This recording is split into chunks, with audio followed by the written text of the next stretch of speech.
Blended Worlds is an exhibit that is part imagination, part reality.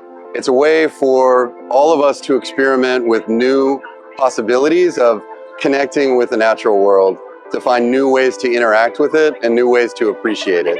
We originally wanted to find a partner to create an exhibit together, and we found the City of Glendale with this amazing space. Having this space, the Brand Library and Art Center, is just something that brings like a real sense of intimacy to this whole project.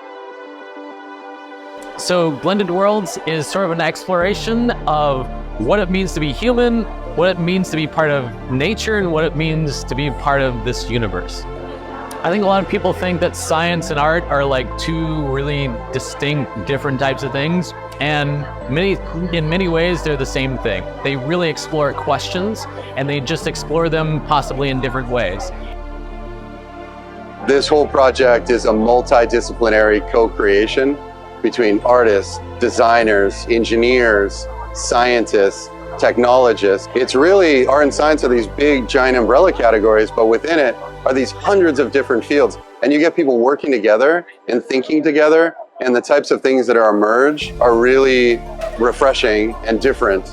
And a lot of times very unexpected. And what's amazing about this show is we have all these different artists who collaborated with scientists, and I think they both got something, they learned something, and they became something that's much different than had they just left in their own silos.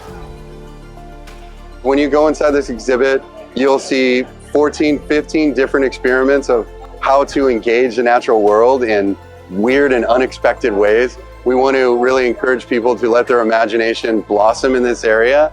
And we'd love to see people go out and do these types of experiments themselves and just see what happens. Because one of the things that happens to you is when you try it, it changes you. And it doesn't matter whether it works or it doesn't work. Because what happens when you try is it makes you think a little bit differently about the way in which you interact with things. And that's what we hope will happen.